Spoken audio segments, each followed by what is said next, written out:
According to the first page, it snowed 23 inches in town. According to page 4, it snowed 28 inches. Wow, we're not even past the prologue, and we already have problems with continuity! Argo Font Book Review, Argo Font Book Review. This book was written by Anne Martin.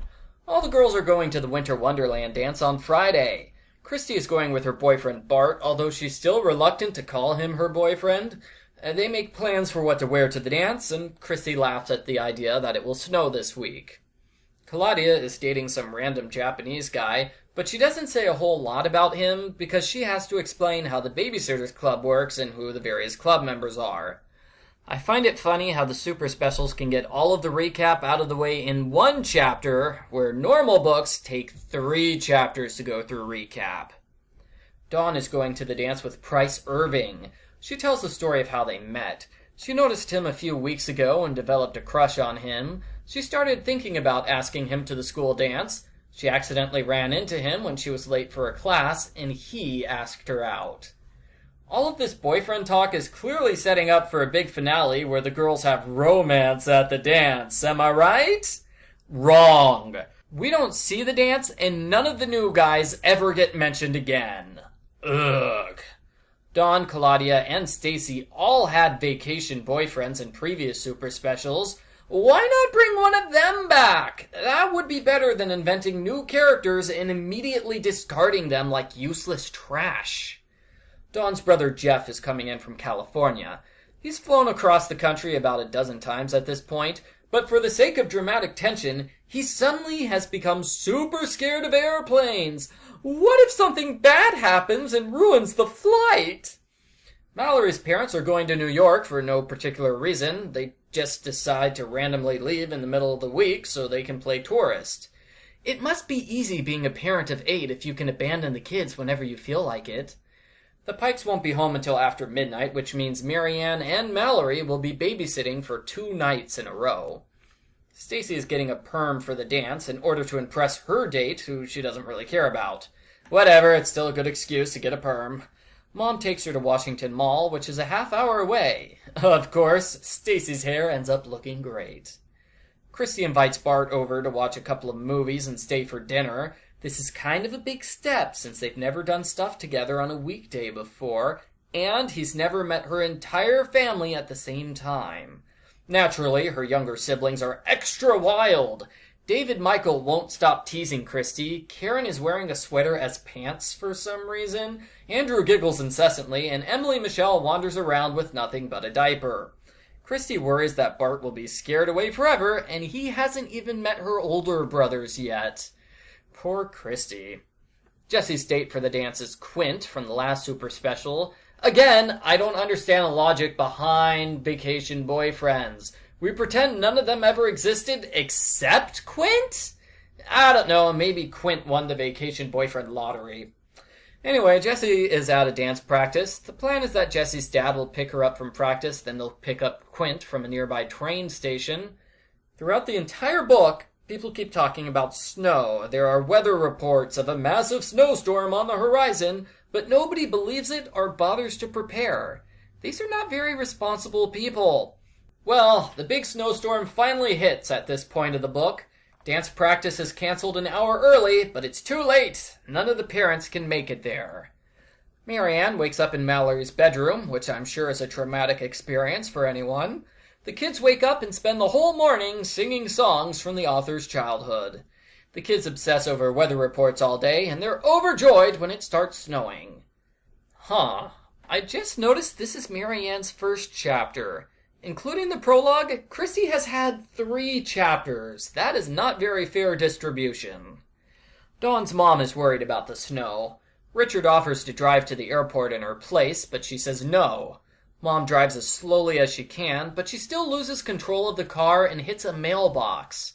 Mom swears, and this is the point where she should give up. She's not even a block away from her house. Just go back home and let Richard drive. He is used to driving in this type of weather.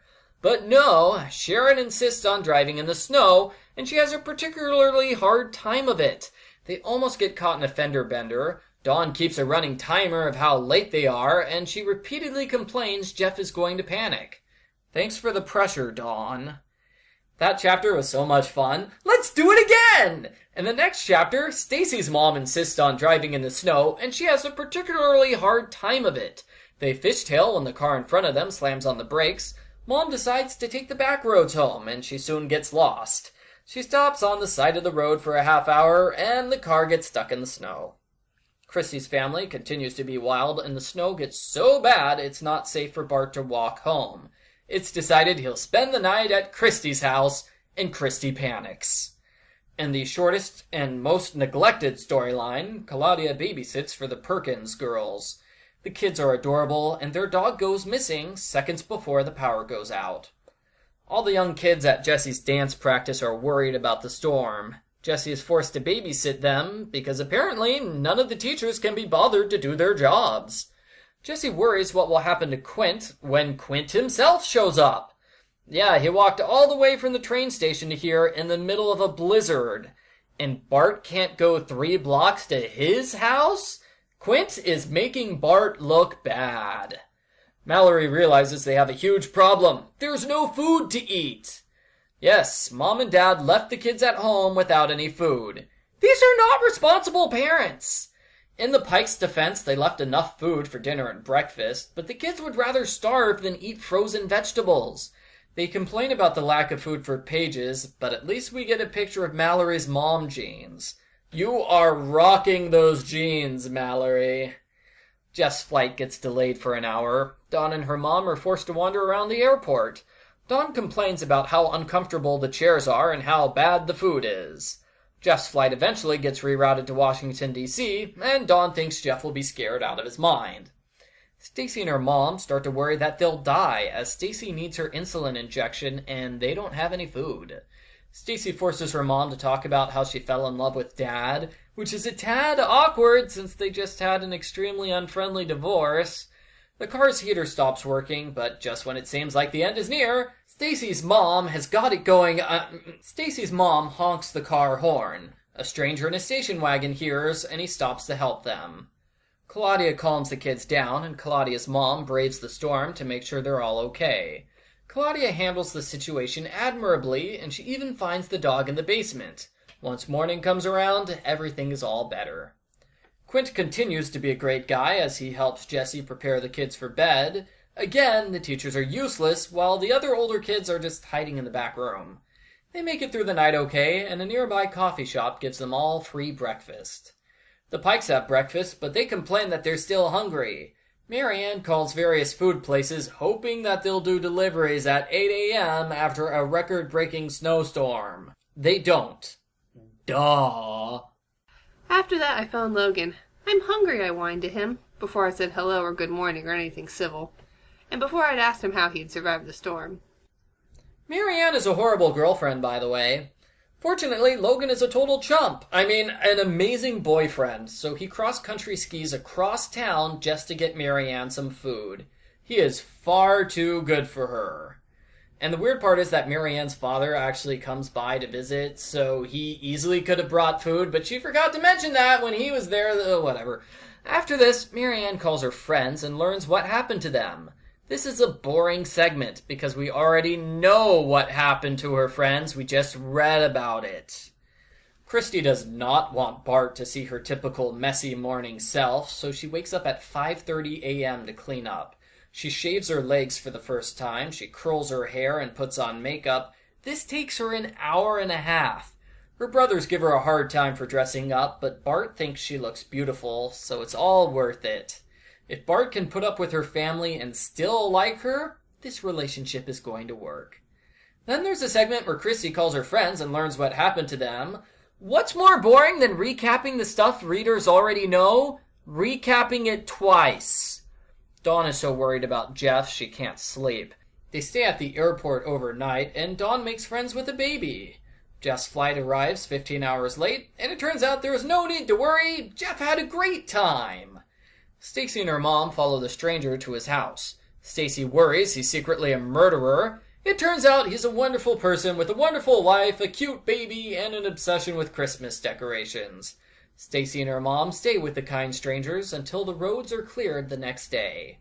In the epilogue, the girls say the dance was wonderful. We get a picture of them, and wow. Stacey looks drunk, Jessi looks like she's trying to eat the photographer, and Mallory is, well, Mallory.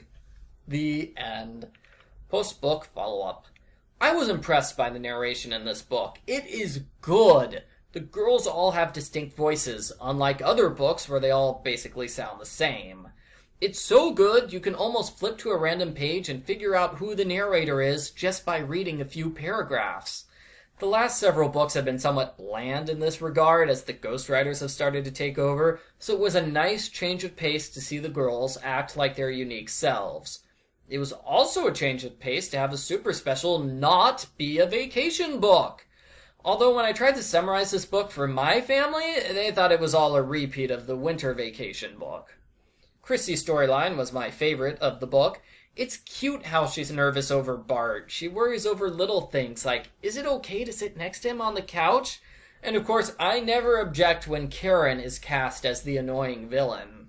I'll be honest, I like Bart as a boyfriend much better than Logan. Yes, I know Logan is the boyfriend of the Babysitters Club series, but Bart and Kristy are just so darn cute together. Plus, the Logan breakup book soured him in my eyes. Claudia's storyline was rather weak, and it probably would have been improved if she was babysitting a different family.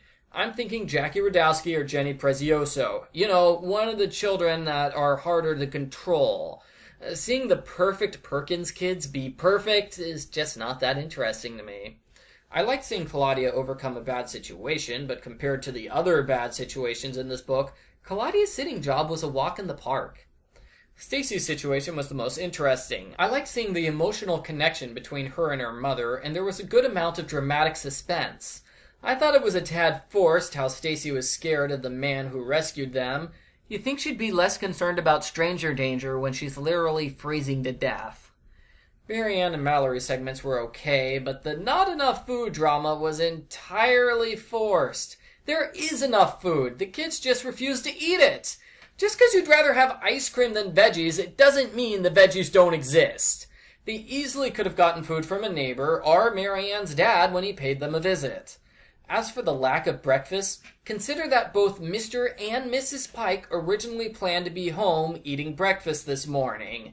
Since they're not here, that means there are 2 extra breakfasts. Why didn't the Pikes eat Mom and Dad's food if they were still hungry? Dawn's segments were okay if you honestly believe Jeff is scared of flying. Most of her time was spent complaining, but her complaints about the airport and the situation seem natural. She also befriends a baby boy because, you know, she just gives off babysitter vibes which attract all children within a 2-mile radius. Jessi's parts were good. It was nice to see Quint again, and she also turned the situation into a babysitting job. I think what made it stand out were the various details about the characters and the location. It certainly felt more realistic than, say, her last book. So this super special is a winner. Stacey, Jessi, and Kristy's storylines were good. The other 3 storylines were okay, and like I said, the overall writing quality pushed this one over the top for me. I can understand why some readers are upset that the book built up to a big dance and new boyfriends, which we never get to see. Yeah, it would have been nice to have a dance chapter finale, narrated by Claudia to top things off, but I think the book is good enough as it stands. I give Babysitters Club Super Special number 7, Snowbound, an 8 out of 10.